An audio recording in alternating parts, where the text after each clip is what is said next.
son la misma entidad. ¿Sí? Entonces, esto es lo que debe de aparecer en el sistema, este tipo de gráficos así. O sea, que me reflejen de una vez un comportamiento de una funcionalidad que yo espero. Yo estoy diciéndole, mire, yo necesito que los jugadores estén distribuidos. Tal vez en una de las versiones del tricky que utilizamos en laboratorio aparecían así. ¿Sí? ¿Se acuerdan? En ese caso, pues sería suficiente describirlo así. Sería suficiente. Pero si hay una descripción de una funcionalidad en la cual jugadores están distribuidos, yo debo de reflejar eso también en esos diagramas. Así se repita esta entidad. Así diga aquí entidad 1 y entidad 1. O sea, no son 3 entidades. Son 2 entidades. Siguen siendo 2. Sigue siendo la entidad 1 y la entidad 2. Y lo que tienen es exactamente igual los componentes que van a tener adentro. E interaccionan así con entidad 2. Pero esto refleja un comportamiento deseado pues en una funcionalidad que es jugadores distribuidos. ¿Sí?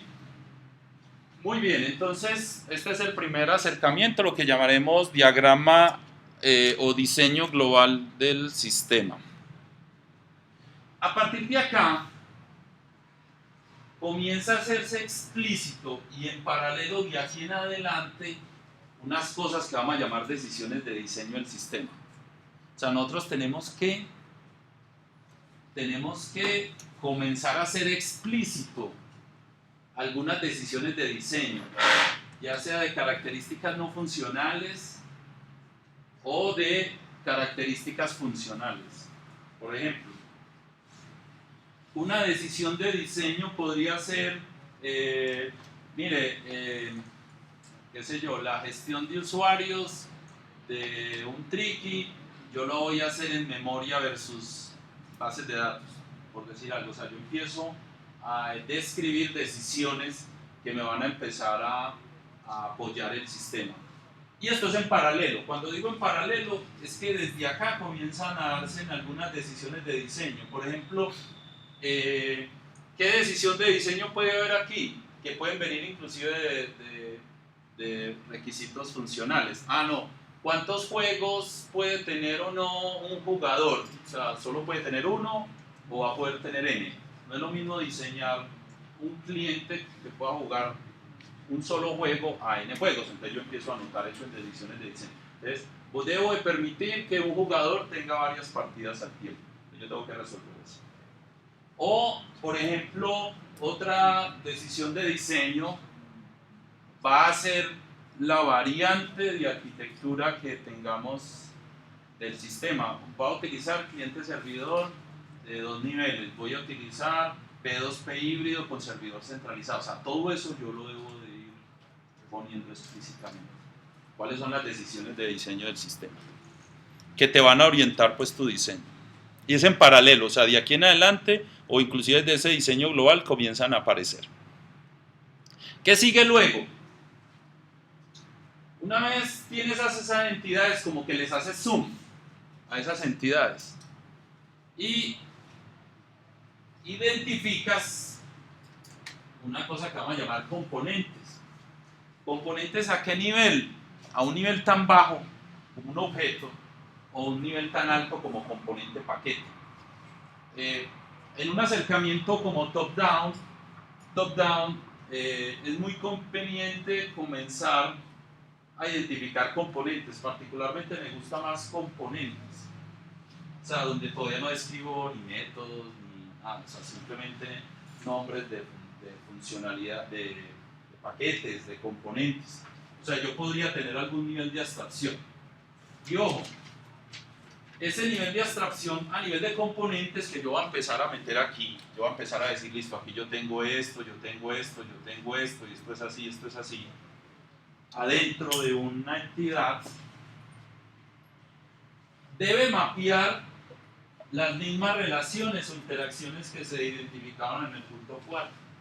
Es decir, si aquí aparecía una interacción entre estos dos, algún componente de esos adentros tiene que ser el proveedor de servicios o estar repartido entre varios componentes para poder atender esas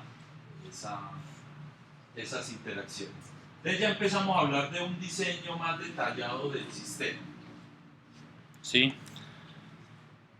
Cuando yo ya he definido ese modelo de interacción, cuando ya he identificado esa relación entre componentes, entidades e interacciones, yo empiezo a definir la arquitectura, en otras palabras. Ya empiezo a definir la arquitectura del sistema, y ahí es donde tengo que decir, bueno, voy a emplear una arquitectura cliente-servidor con esta variante. Tengo para atender el servicio tantos servidores, tengo que mapear todas las interacciones que aparecen en el mismo sistema. O una arquitectura P2P, tengo que identificar pues, la variante de la arquitectura P2P, si va a ser pura, híbrida, y híbrida, qué voy a poner en qué componentes voy a poner en qué servidor. O sea, vamos a identificar ya la arquitectura del sistema como tal. Una vez tenemos la arquitectura clara, componentes, yo debo de comenzar a definir los servicios y funcionalidades de esos componentes a través de esas interfaces de interacción. Digamos que me interesan solo las debidos al sistema distribuido, es decir, aquí vienen unas que entran por acá. Recuerde que la convención va a ser así. Esta es la convención, es decir, quiere decir que esta entidad A hace uso de un servicio que suministra la entidad B. O sea, B es el proveedor de un servicio. O sea, si ustedes me ponen un diagrama en el cual me ponen esto así, yo supongo que B puede llamar también a A. O la pongo así, yo supongo que A puede llamar a B. Me la ponen así, no sé nada. No sé quién ofrece el servicio. No lo sé. O sea, alguno de los dos tiene que ofrecer un servicio debido al sistema distribuido. Y estas son las que me interesan. Aquí van a haber una cantidad de interacciones al interior. Estas interacciones no necesitamos describirlas en los entregables que vamos a tener acá. Solo. Ahora, para esas interacciones, o esos tipos de interacción, tenemos que definir si van a ser sincrónico, asincrónico, simétrico, y ese es un rollo con el tema de sesión, estado de las interacciones. También debemos de definir los aspectos no funcionales en algunas de estas dimensiones: heterogeneidad, extensibilidad, seguridad, escalabilidad, tratamiento a fallos, donde comienzan a aparecer de acuerdo a los requisitos no funcionales que te hayan descrito en el enunciado, te van a afectar algunas cosas de por acá, ¿cierto? Por ejemplo, seguridad. Entonces yo podría decir, si a mí no me anuncian nada en el requisito no funcional, yo podría decir, pues cualquiera puede jugar el tricky en un servidor, no necesito tener autenticación, entonces no me voy a poner con el rollo de seguridad. No, necesito, para poder acceder al servicio, un usuario clave, ¿sí? Y ahí es donde viene eso que les decía de edición de diseño. Me ponen la especificación de seguridad, de que tengo que tener un usuario autenticado para poder acceder al servicio. Entonces una decisión de diseño es, ¿el usuario se crea su propio usuario o hay un administrador central de usuarios? Eso es una decisión de diseño. Entonces ustedes dicen, no, si esto va a ser para un ambiente intranet, 10 usuarios, yo pongo un administrador, un usuario de estos.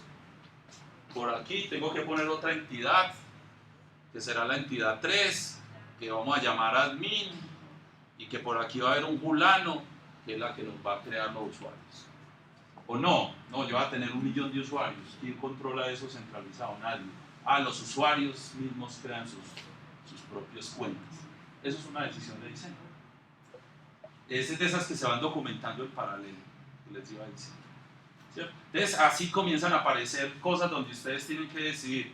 Listo, entonces me pidieron autenticación, entonces ¿cómo lo hago? Lo hago centralizado por un admin o distribuido por cada usuario. Una decisión de diseño. Otra decisión de diseño que es muy típica y que desafortunadamente digamos en la carrera, a medida que vamos haciendo prácticas y vainas de estas, ¿cuál es la primera tentación para la autenticación de usuarios? Crear el login y el password en una base de datos relacional, ¿cierto? Esa es la primera tentación. Eso está bien para 10 o 20 usuarios, pero no está bien en una empresa. En una empresa nunca hacen eso. ¿Qué hacen en una empresa? Pues en una situación como un poco más real. O tienen un servidor de directorio de usuarios activo. Entonces, por ejemplo, yo diría, yo voy a hacer una aplicación en EAFID y tiene que ser autenticada. Entonces, yo debo de hacer uso de un web service de autenticación de la Universidad de EAFID, ¿cierto? Porque si yo me pongo con todo ese cuento de crear mi propio login password, pues eso va a ser una locura gestionarla, integrarla con los servicios de la universidad. Entonces, uno normalmente, pues en prácticas y cositas así chiquitas, como supongo que hicieron en el Web Imagine, ¿cierto?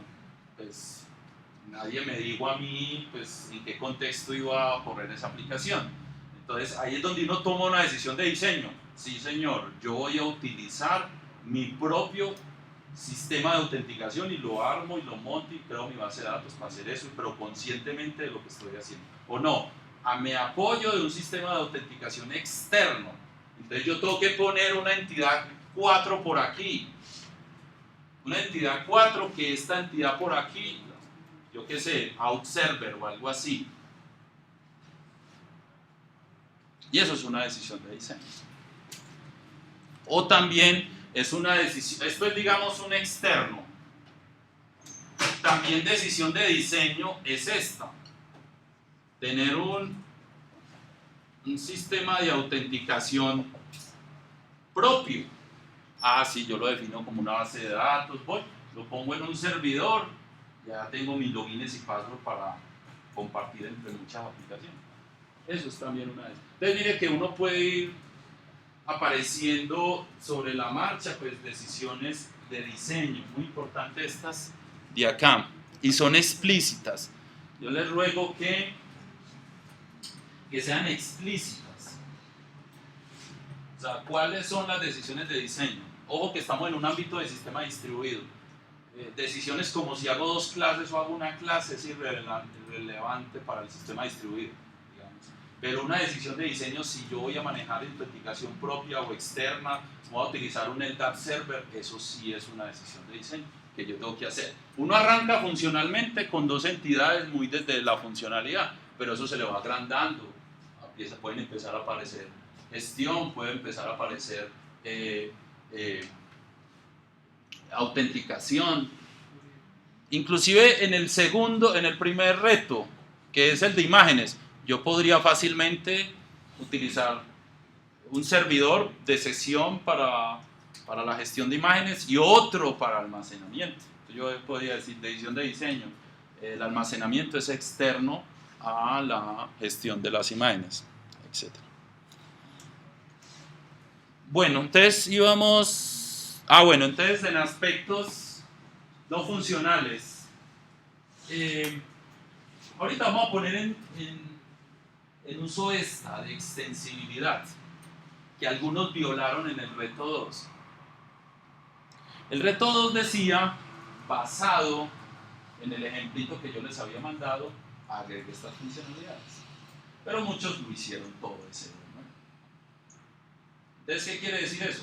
Que de alguna manera, pues para este ejemplo que es muy pequeño y que puede ser que el código que se implementó en la primera funcionalidad, en la primera versión, pues se podía rehacer en la nueva, pues si yo ya tengo una funcionalidad que quiero extender, por decir algo, ya jugaban o ya el juego daba alguna funcionalidad, yo les dije, mantengan ese juego ya activo y amplíelo, agreguen la parte de gestión de usuarios. Puedo mirar cómo lo